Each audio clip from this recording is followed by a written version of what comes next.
चंद्रयान-1 अक्टूबर 2008 में पीएसएलवी।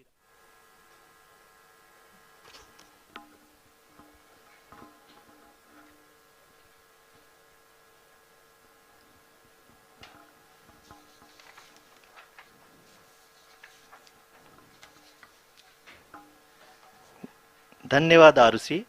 अगर मैं सही मायने में कहूं तो अंतरिक्ष का कोई भी मिशन हो और चाहे किसी भी देश के द्वारा संचालित किया जा रहा हो, इसरो मिशन की निश्चितता और अनिश्चितता के बीच बहुत ही महीन अंतर होता है, जिससे कि एक मिशन सफल या असफल होता है। लेकिन ना हम थके ना हम हारे। हमने पिछली कमियों को सुधारते हुए आज पूरी तरह से आश्वस्त किया है कि लैंडर मॉड्यूल निश्चित तौर पे चंद्रमा के सतह पर सेफ और सॉफ्ट लैंडिंग करेगा। सभी दर्शकों के जानकारी के लिए अब हम इसरो के अब तक के सभी लूनर मिशंस को संक्षिप्त विवरण प्रस्तुत करेंगे। जी हाँ, इसरो का पहला मून मिशन चंद्रयान-1 अक्टूबर 2008 में पीएसएलवी रॉकेट के द्वारा सफलतापूर्वक प्रक्षेपित किया गया था। चंद्रयान-1 ने चंद्रमा के सतह पर पानी की खोज करके पहले ही इतिहास रच चुका है। यही कारण है कि आजकल विश्व के तमाम अंतरिक्ष वैज्ञानिक और स्पेस एजेंसियां चंद्रमा को और करीब से जानने के लिए उत्सुक दिख रही हैं। अगर हम बात करें चंद्रयान-2 की, जो इसरो का दूसरा मिशन है, जुलाई 2019 में इसरो के सबसे ताकतवर रॉकेट LVM-3 द्वारा सफलतापूर्वक प्रक्षेपित किया गया था और आज भी लगभग 4 साल बाद यह चंद्रमा के 100 किलोमीटर के सर्कुलर ऑर्बिट में घूमते हुए बहुत ही उत्तम क्वालिटी का डेटा प्रदान कर रहा है। मिशन के प्रारंभ में इसकी आयु 1 साल निर्धारित की गई थी, परंतु LVM-3 द्वारा बहुत ही सटीक इंजेक्शन और मिशन मैनेजमेंट की वजह से चंद्रयान-2 काफ़ी लंबे समय तक कार्यरत रहेगा। अब तक चंद्रयान-2 चंद्रमा के लगभग सभी भागों का चित्र ले चुका है। इसका एक बहुत ही महत्वपूर्ण पेलोड OHRC यानी कि ऑर्बिटर हाई रेजोल्यूशन कैमरा विश्व का सबसे बेहतरीन कैमरा है, जो कि चंद्रमा के सतह का लगातार पिक्चर भेज रहा है। अब मैं आरुषि जी से निवेदन करूंगा कि वो आप लोगों को इसरो के वर्तमान मिशन चंद्रयान-3 के बारे में बताएं। अभी आपने मिश्रा जी के द्वारा सुना इसरो के अब तक के लूनार मिशंस का विवरण। अब चलते हैं towards Chandrayaan-3, the follow-up mission of Chandrayaan-2, which has been designed to accomplish our mission goals. The primary objective of Chandrayaan-3 mission is the demonstration of safe and soft landing on the lunar surface. This demonstration is a critical aspect for ISRO's future interplanetary missions. In addition to this, the mission objectives also include demonstration of roving capability and conduction of in situ scientific experiments on Moon's surface. Carried on the shoulders of India's heaviest rocket LVM-3 on the 14th of July, Chandrayaan-3 was placed in the precise elliptic parking orbit of size 170 by 36,500 kilometers. ISRO, in its mission plan of following the incremental trajectory approach, carried a total of 5 earthbound maneuvers. The fifth apogee raising maneuver, which took place on the 25th of July, placed the spacecraft in an orbit of 250 by 1,27,000 kilometers. At the early hours of 1st August, the translunar injection was carried out, after which the composite module began the final leg of its long journey of nearly 3,84,000 kilometers for its rendezvous with the Moon. The TLI was a key step in the mission, enabling the spacecraft to escape Earth's gravitational pull and travel to the Moon. An orbit of 288 by 3,69,328 kilometers was achieved at the end of the translunar injection.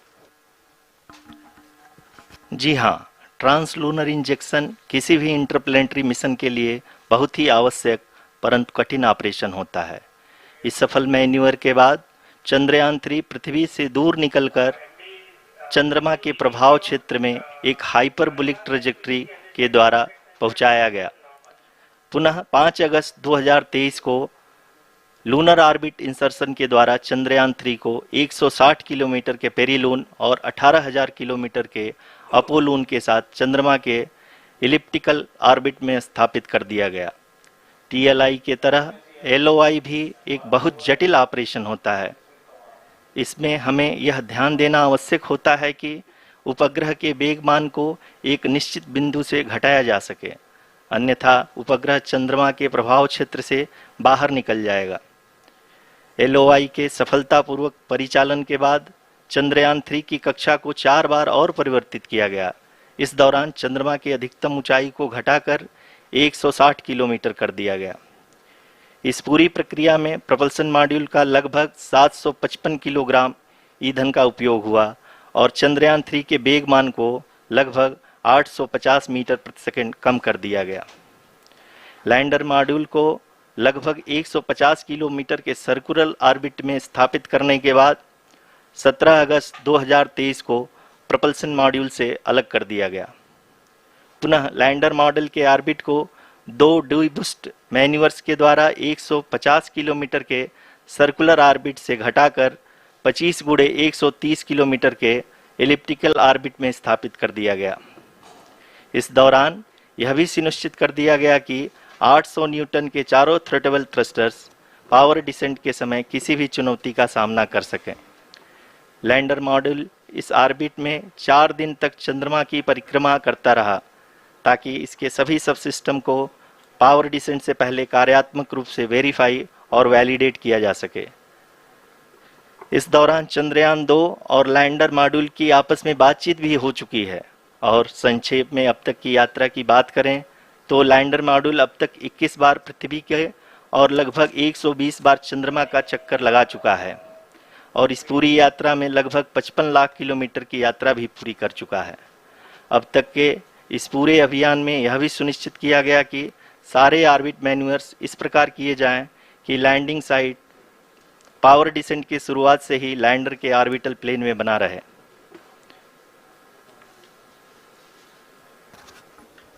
Make it further That is true complicated. indeed. We have arrived at the crucial juncture wherein the orbit plane contains the desired landing site at the start of powered descent. We are also happy to announce that live images from the Chandrayaan 3 lander imager camera is being received continuously. The demonstration of soft landing on the moon's surface is no ordinary feat due to the innumerable challenges and complexities involved. The lander velocity has to be killed from nearly 6,048 kilometers per hour without any aid from the thin and tenuous moon's atmosphere. The lunar dust at the time of landing and the craters and boulders scattered over the moon's surface make it further complicated to achieve this. The new and improved Chandrayaan 3 design has been built after envisaging all the scenarios which the lander module can encounter. With several software improvements, provision for full-level redundancies, a plethora of special tests, namely the integrated hot test, integrated cold test, and lander leg drop tests were carried out for the lander module. The success of these tests has provided great confidence in the performance of all the onboard sensors, propulsion system, and associated guidance, control, and navigation algorithms. The key findings during the tests have enabled to improve the overall system performance. The largely unexplored south pole of the moon has been chosen as the intended landing site since there is a possibility of finding ice and other minerals which would be vital resources for future explorers. Apart from continuing investigations pioneered by Chandrayaan 1 and Chandrayaan 2, the Chandrayaan 3 mission will also provide invaluable data to the science community around the world. Let us give our viewers a glimpse on the configuration of Chandrayaan 3 mission.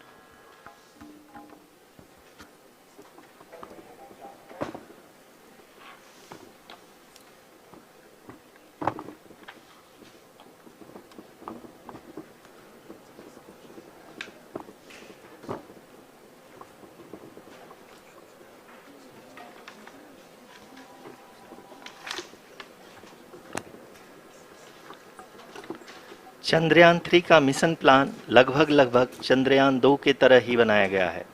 यहाँ यह भी सुनिश्चित किया गया है कि चंद्रयान 3 को rocket से अलग होने से लेकर के चंद्रमा के निकटतम कक्षा में स्थापित होने तक सारी गतिविधियां चंद्रयान 2 के तरह ही हों। और अब हम यह कह सकते हैं कि यह प्लान पूरी तरह से 100% सफल रहा।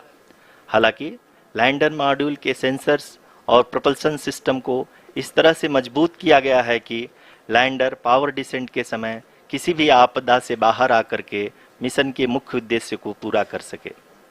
इस क्रम में लैंडर के मुख्य सेंसर्स कारा, लासा, LHBC, LDV और LHDAC का कार्यात्मक परीक्षण भी किया जा चुका है। LDV जो कि पूर्णतः स्वदेशी तकनीकी से बनाया गया एक नया सेंसर है, इसका मुख्य कार्य लैंडर के वेलोसिटी को तीनों अक्षों में कंप्यूट करना है।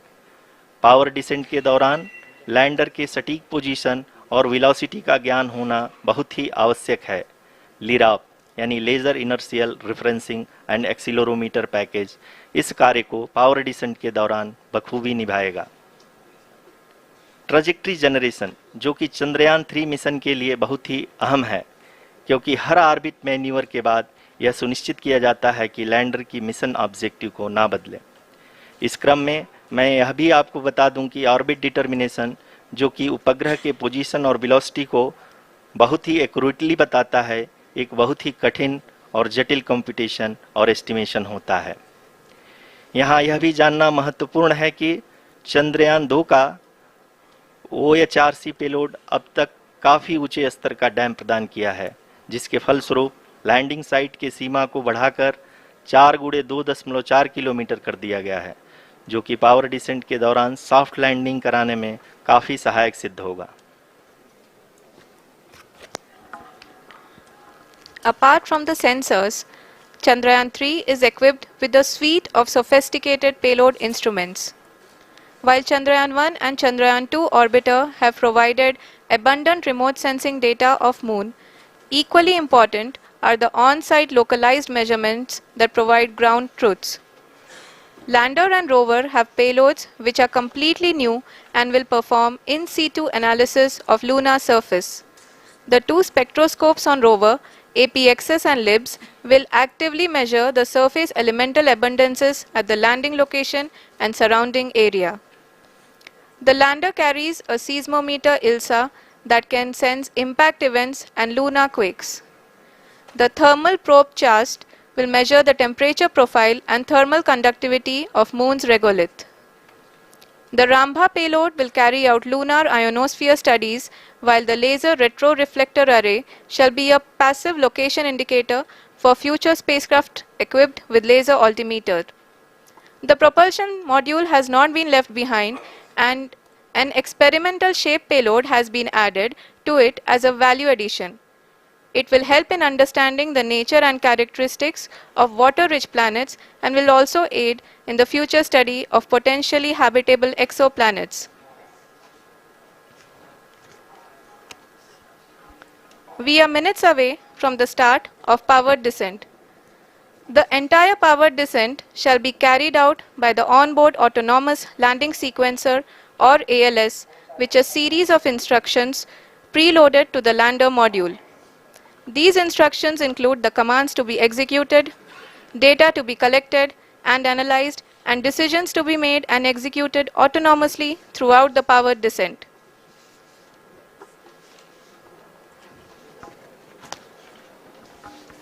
जी हाँ, अब हम पावर डिसेंट के बहुत ही करीब आ चुके हैं। हम आपको बताते चलें कि पावर डिसेंट को कुल 4 चरणों में बांटा गया है।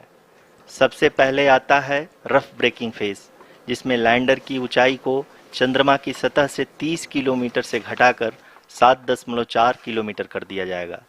इस पूरी प्रक्रिया को पूरा करने में लगभग 11.5 मिनट लगेगा और इसका समानांतर वेग 1680 मीटर प्रति सेकंड से घटाकर 358 मीटर प्रति सेकंड हो जाएगा।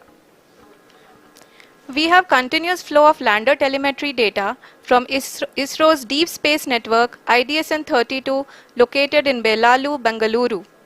The data is being acquired real-time by station and is flown to the Mission Operation Complex through our communication links. In addition to it, we also have support from ESA and JPL DSN stations.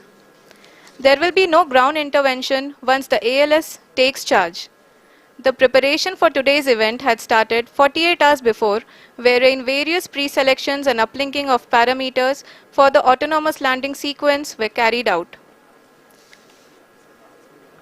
The whole descent is divided into 4 phases: the rough braking phase, the attitude hold phase, fine braking phase, and the local navigation phase or the terminal descent phase.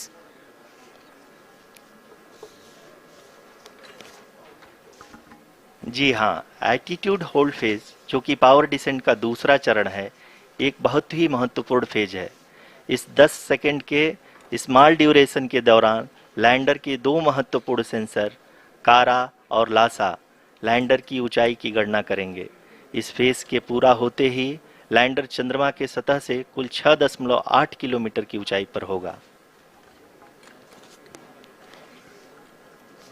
During the rough braking phase, the lander velocity shall be brought down from 1680 meters per second to 358 meters per second. The altitude will be brought down from 30 kilometers to 7.4 kilometers at the end of rough braking.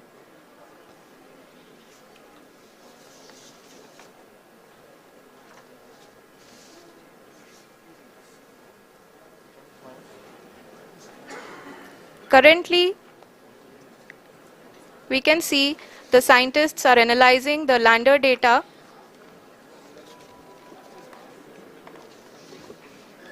जी हाँ, हम ये देख सकते हैं कि mission operation complex रूप में बैठे सभी वैज्ञानिक ये जो भी डेटा देख रहे हैं वो डीप स्पेस नेटवर्क आईडीएसएन 32 के द्वारा प्रोवाइड किया जा रहा है। और अगर हम अब बात करें पावर डिसेंट के तीसरे चरण का, जो कि फाइन ब्रेकिंग फेज होगा, जिसमें लैंडर लैंडिंग साइट से जस्ट 800 मीटर की ऊंचाई पर वर्टिकली होगा। इस चरण को पूरा होने में लगभग 3 मिनट लगे।